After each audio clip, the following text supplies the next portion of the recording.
सयुग्वतो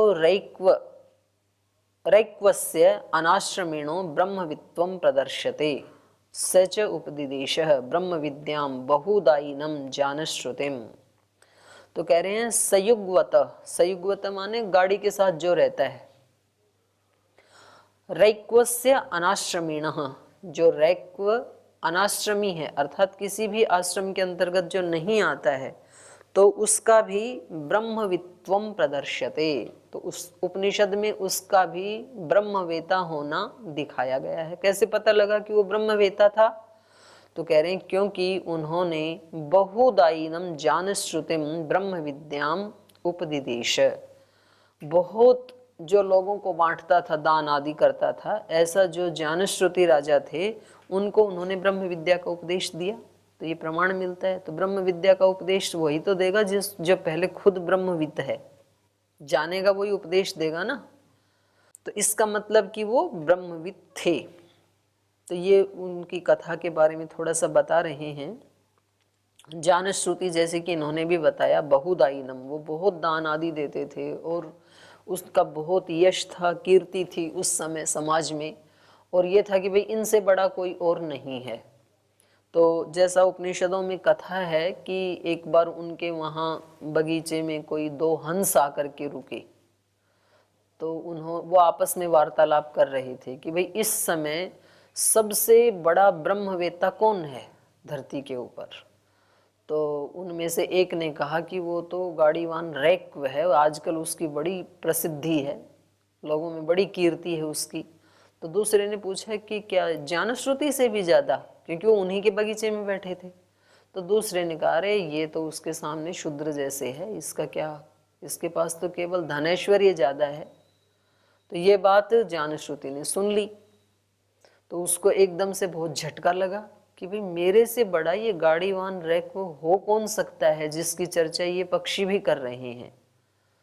तो फिर उन्होंने खोज करवाई अपने सेवकों को लगा करके। तो बड़ी मुश्किल से ढूंढने पर फिर कहीं वो जंगल में जाकर के गाड़ी के पास बैठे हुए मिला गाड़ीवान रैक्व। और उन्होंने कहा कि आपको महाराज ने बुलाया है। तो उन्होंने 3 बार गए, तीनों बार वापस भेज दिया, बोले हम तुम्हारे महाराज जैसे लोगों को खरीद सकते हैं।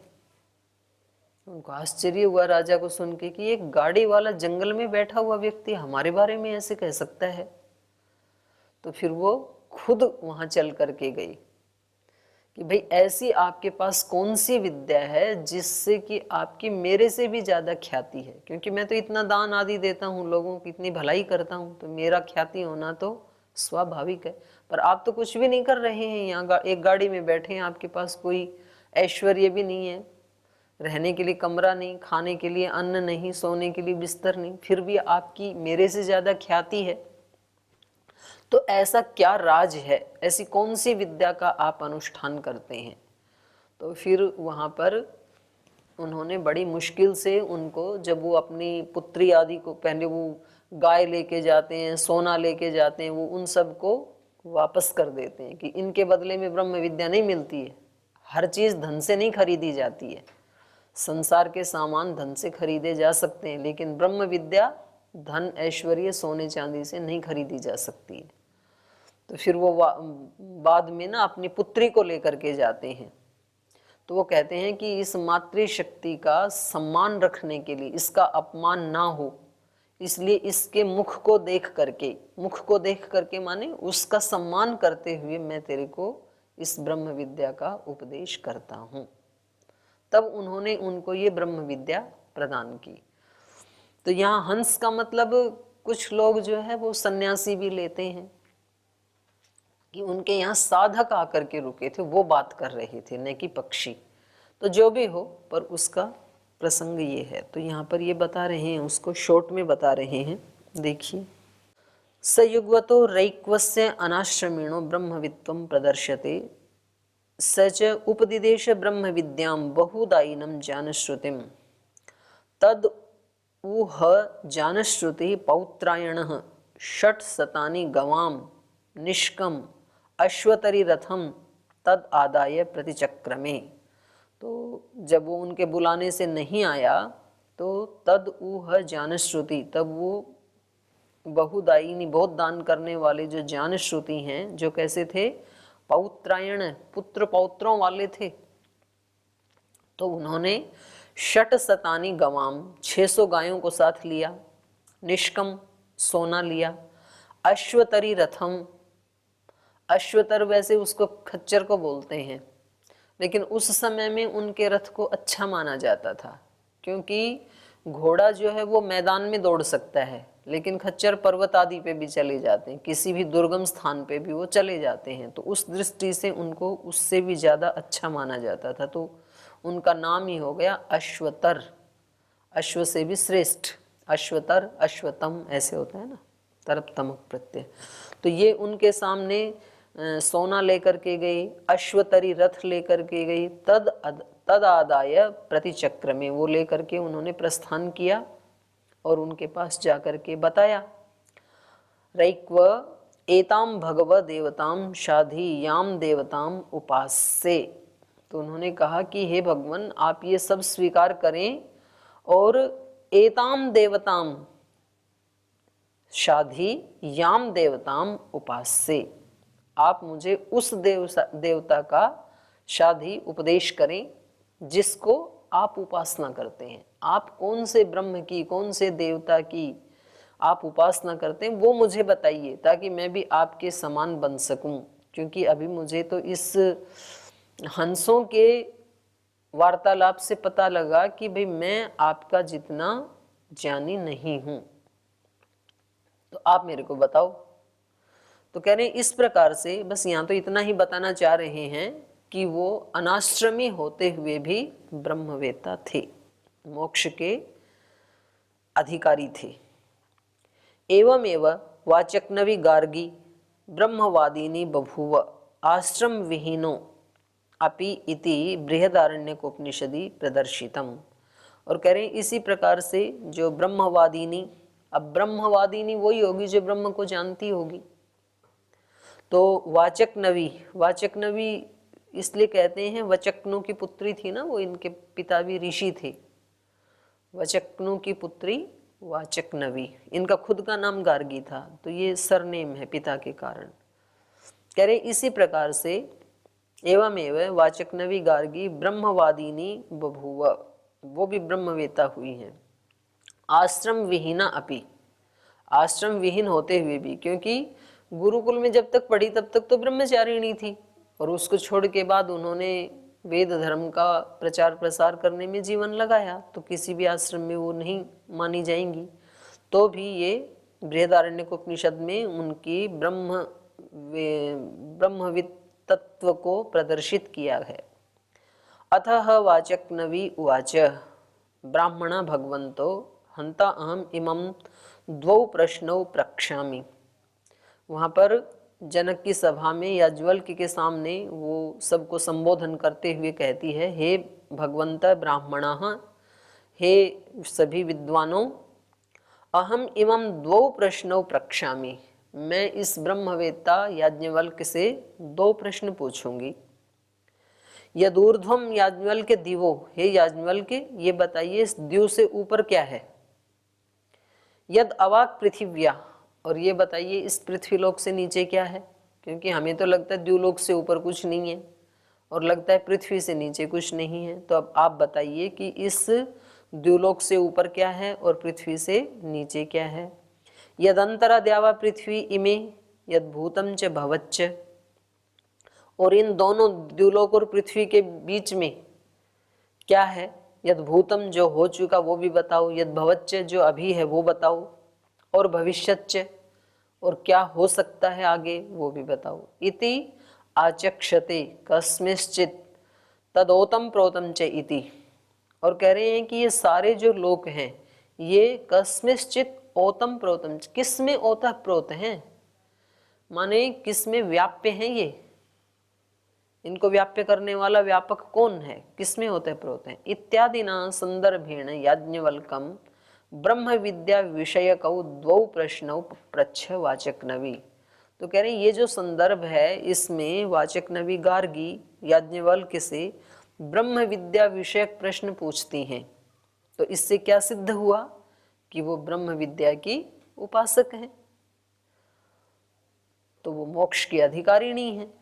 तो अनाश्रमी होते हुए भी व्यक्ति शमदम आदि का अनुष्ठान करके मोक्ष का अधिकारी हो सकता है, ये बताना चाह रहे हैं ये।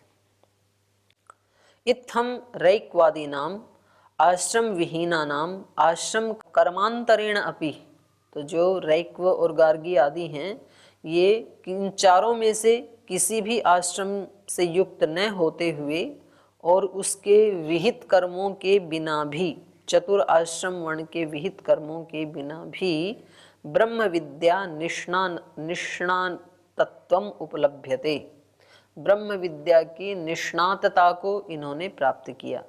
तेन ब्रह्म विद्यायाम आश्रम कर्म अनपेक्षम भवति, इसलिए कह रहे हैं कि ब्रह्म विद्या या ब्रह्म को प्राप्त करने के लिए जरूरी नहीं है कि यज्ञ याग आदि करना अनिवार्य हो, तो बिना यज्ञ याग आदि के भी कोई भी ब्रह्म को प्राप्त कर सकता है। तो इससे क्या सिद्ध हुआ कि ब्रह्म विद्या उसका अंगभूत नहीं है कर्म का, बल्कि अपने आप में एक स्वतंत्र विद्या है, स्वतंत्र साधन है मोक्ष प्राप्ति के लिए। अपिच स्मर्यते, और कह रहे स्मृति भी यही बात कह रही है कि आश्रम कर्म के बिना भी ब्रह्म प्राप्ति हो सकती है। स्मृति का मतलब है मनुस्मृति। स्मृतौ अपि, स्मृति में कहा है जप्येन एव तु संसिद्धेत ब्राह्मणो नात्र संशय कुर्याद अन्यत् नैवा कुर्यात मैत्रो ब्राह्मण उच्यते।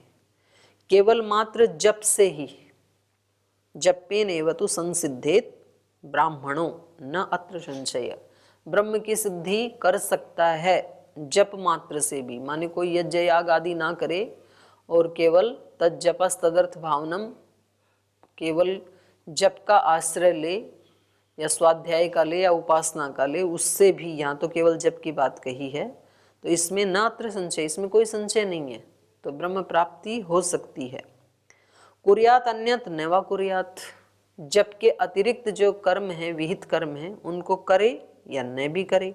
मैत्रो ब्राह्मण उच्यते, ब्राह्मण का, ब्रह्म का मित्र वो कहलाता है, माने मित्र बन जाता है, अर्थात ब्रह्म की प्राप्ति वो कर सकता है बिना कर्म कांड के भी। इति आश्रम कर्मांतरेण अपि ब्रह्म ज्ञान संभवः, तो इस मनुस्मृति के वचन से भी पता लगा कि आश्रम कर्म के बिना भी, कर्म कांड के बिना भी ब्रह्म ज्ञान संभव है। विशेषानुग्रहश्च, और कह रहे हैं विशेष कर्मों का अनुग्रह भी होता है, माने कोई अगर उसके साथ साथ विशेष कर्म भी करता है तो उसका भी फिर अनुग्रह तो होता है, विशेष कर्मों का विशेष कारण तो बनते हैं वो। तो जो ये भोलानाथ जी आप पूछ रहे थे उसका उत्तर है ये कि अपने विहित कर्म करता है और उसके साथ साथ कुछ विशेष भी करता है, मानो यज्ञ याग करता है दूसरे आश्रमों से लेकर के, तो उसका भी अनुग्रह है, उसका भी फल मिलेगा। उभय लिंग रहिता नाम विहितत्व सहकारित्व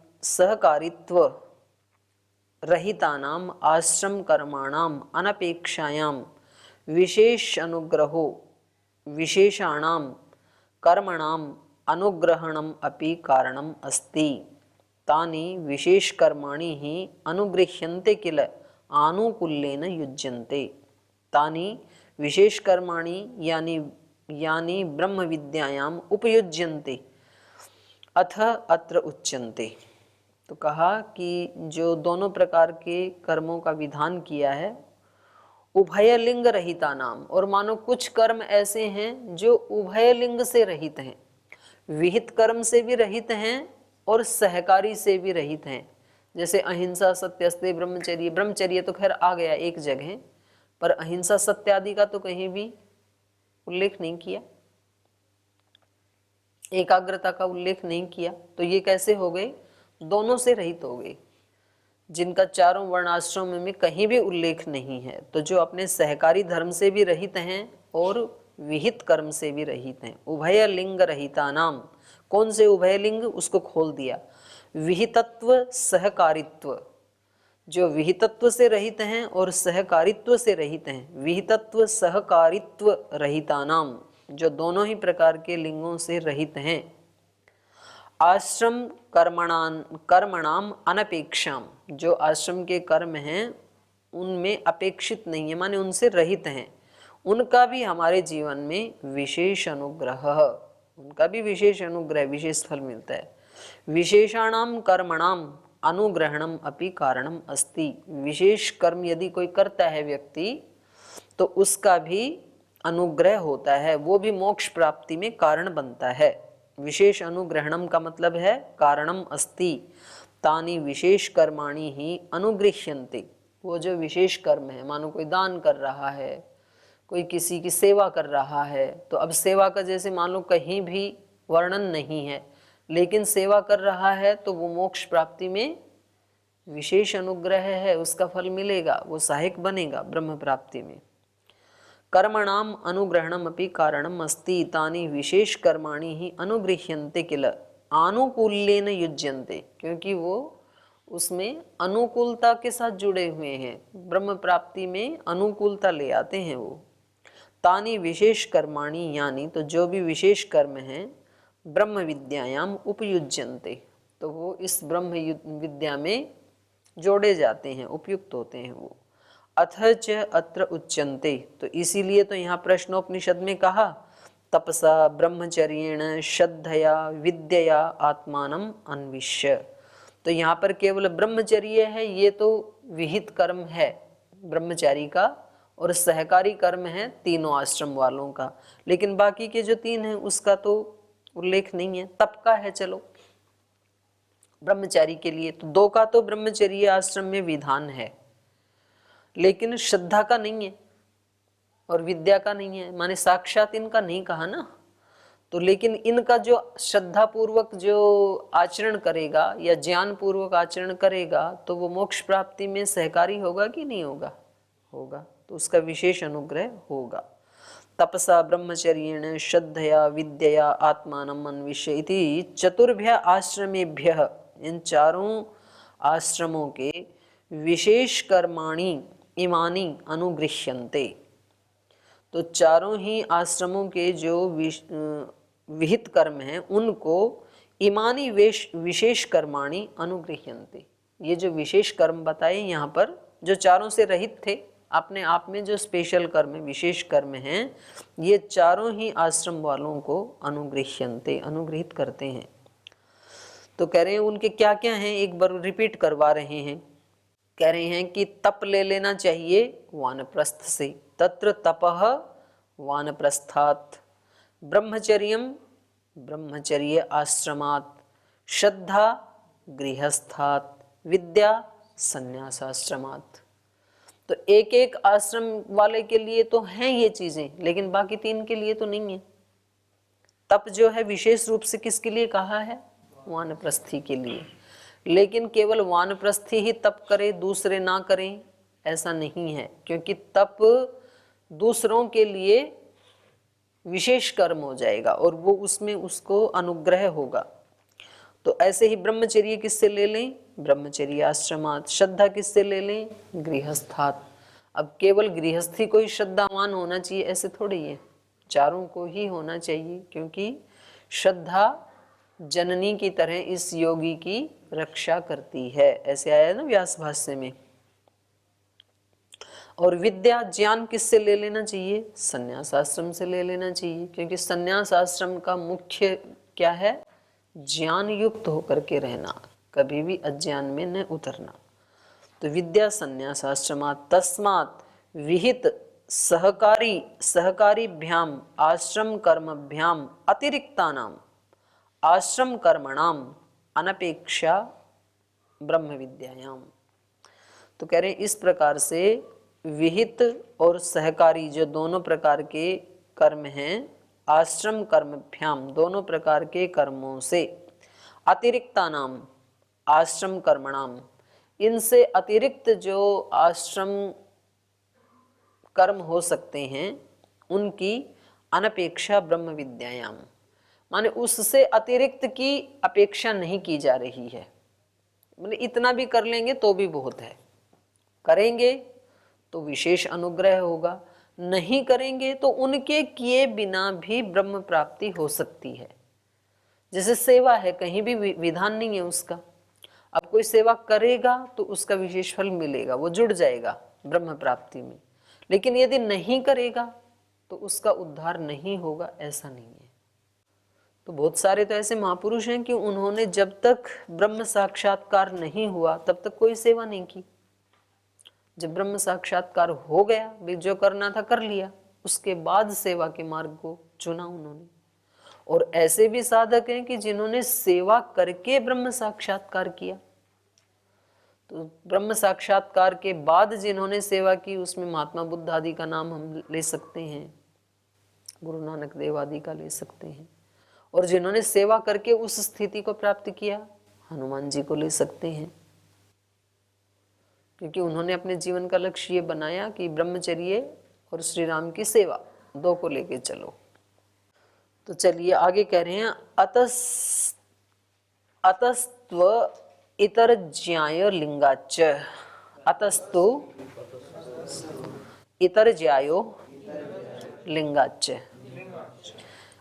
अतः कह रहे हैं इस कारण से, अतः तो इतरत ज्याय, इतरत मतलब जो ये 4 वर्णाश्रमों के जो विहित विधान बताए हैं, इनसे इतरत। इनसे इतरत कौन से थे? शम दम आदि। 4 वर्णाश्रम नहीं, 3 के ही विहित कर्म हैं। याग आदि जो कर्म कांड है वो तो 3 का ही है, चौथे के लिए कुछ विधान नहीं है। करे तो बहुत अच्छी बात है, ना करे तो भी उसको कोई पाप नहीं लगेगा। तो इसलिए कहा इतरत ज्याय, ये जो तीनों वर्णाश्रम में जो कर्म कांड बताया है ना, उससे भी ज्यादा ज्याय श्रेष्ठ, श्रेष्ठ हैं शमदम आदि। लिंगाच्य ऐसे ही लक्षण देखे जाते हैं। अब मानो कोई व्यक्ति गृहस्थ होकर के अग्निहोत्र आदि तो रोजाना करता है, पति पत्नी मिलके करते हैं, लेकिन शमदम आदि नहीं है उनके जीवन में, तो फिर वो हल्का पड़ जाएगा। उसका जो वो विहित कर्मानुष्ठान है वो उसको मोक्ष प्राप्ति नहीं करवा सकता है। और कोई व्यक्ति गृहस्थ में होते हुए शमदम आदि का पालन तो पूरा करता है, लेकिन अग्निहोत्र आदि नहीं कर पाते हैं। मानो कि कोई पति नौकरी में है और पत्नी घर रहती है, तो दोनों साथ रहते ही नहीं, तो कहाँ से साथ मिल करके वो कर्म कांड कर पाएंगे। लेकिन शमदम का पालन वो करते हैं, तो उनको मोक्ष प्राप्ति होगी कि नहीं होगी? तो ज्याय श्रेष्ठ कौन है दोनों में? क्योंकि प्रसंग वही चल रहा है ना कि भाई कर्मकांड ज्यादा श्रेष्ठ है, मुख्य है, प्रधान है, या उपासना ज्ञान ब्रह्म विद्या ये ज्यादा श्रेष्ठ है। तो यहाँ पर इन्होंने एक तरह से निचोड़ दे दिया है उसका। वो कह रहे हैं इतरत ज्यायः, दूसरे वाले शमदम आदि जो है ना वो ज्यादा श्रेष्ठ हैं। लिंगाच्च ऐसे ही लक्षण देखे जाते हैं। अतः, अतः का मतलब है अस्मात् आश्रम कर्मतः, ये जो तीनों प्रकार के आश्रम हैं और उनके जो विहित कर्म हैं उनसे, आश्रम आश्रम आश्रम कर्मतस्तु, आश्रम के विहित कर्मों से तो, खलु इतर इतरत, इतरत माने शमदम आदिकम ज्यायः, जो दूसरे शमदम आदि बताई हैं जो सबके लिए अनिवार्य हैं, वो ज्यायः, ज्यायः माने श्रेष्ठम, वो श्रेष्ठ हैं। क्यों? लिंगात, लिंगात माने ब्रह्म दर्शन लिंगाच्च एतत् गम्यते, ब्रह्म दर्शन के लक्षण में ये देखा जाता है। जो शमदम आदि से युक्त हैं उनको जल्दी ब्रह्म का दर्शन होता है, और जो केवल कर्मकांड में लगे हैं, शमदम आदि का पालन गौण समझते हैं, उनको ब्रह्म का दर्शन नहीं होता है। 40-50 साल तक भी कर्मकांड करते रहो बेशक। और श्रुति भी इसके बारे में कह रही है। बृहदारण्यक में कहा, शांतो दान्तः उपरतः तितिक्षुः समाहितो भूत्वा आत्मनि एव आत्मानं पश्यति। जो शम से युक्त हो गया वो शांतः, दमन से युक्त हुआ तो दांत, उपरतः जो उपरत हो गया है, निर्लेप हो गया है, तितिक्षुः सहनशील हो गया है, समाहितः जिसने अपने चित्त को, अपनी ऊर्जा को समाहित कर लिया है। तो ऐसा होकर के शांत दांत उपरतः तितिक्षु समाहितो भूत्वा आत्मनि एव आत्मानं पश्यति। तो फिर अपनी आत्मा में ही वो परमात्मा को देख लेता है, उसको और कुछ कर्म कांड सोमयाग ये सब करने की आवश्यकता ही नहीं। आत्मन्येव आत्मानं पश्यति, तो ये श्रुति भी है। तो यहाँ तक एक तरह से ये प्रसंग पूरा हो गया है कि मोक्ष प्राप्ति के लिए ज्ञान की प्रधानता है या कर्मकांड की प्रधानता है। तो ज्ञान इसमें ज्यादा श्रेष्ठ है, लेकिन जो विहित वर्णाश्रम धर्म है उनका भी अनुष्ठान अवश्य करना चाहिए, तीनों आश्रमों को। और सन्यासी को उनमें से कोई सहकारी लगता है तो वो कर सकता है, उसका भी उसको फल मिलेगा, सहायता मिलेगी अपने लक्ष्य को प्राप्त करने में। और यदि नहीं करता है तो उसको कोई पाप नहीं लगेगा।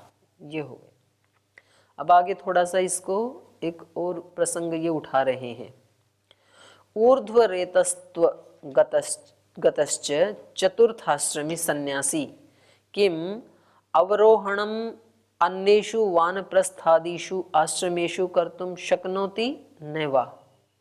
बोले ये जो चौथे आश्रम वाला व्यक्ति है, ऊर्ध्वरेतस्त्वगतः, जो ऊर्ध्वरेता बन गया है, अर्थात चतुर्थाश्रमी सन्यासी, चौथे आश्रम का निर्वहन करने वाला जो सन्यासी है, किम अवरोहणम अन्येषु वानप्रस्थादिषु आश्रमेषु, जिस गया किससे था, इन्हीं आश्रमों से तो गया था, गृहस्थ, वानप्रस्थ, फिर सन्यासी बना था।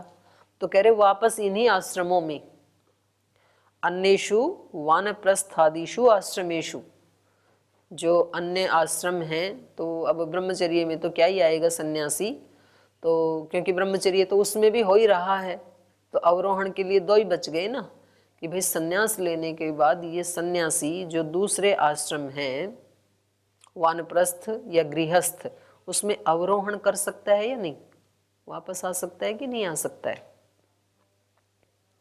तो कह रहे इसका उत्तर दे रहे हैं, तद्भूतस्य तु न तद्भावो जैमिनेरपि नियमात् तद्रूपा भावेभ्यः। कह रहे हैं तद्भूतस्य तु, तद्भूतस्य माने जो ऊर्ध्वरेता बन गया, जो सन्यासी बन गया, चतुर्थाश्रमी बन गया है, तद्भूतस्य तु न अतद्भाव, वो उस भाव को नहीं छोड़ सकता है, उसका अवरोहण नहीं हो सकता है। आरोहण की तो अनुमति है, लेकिन अवरोहण की कोई अनुमति नहीं है।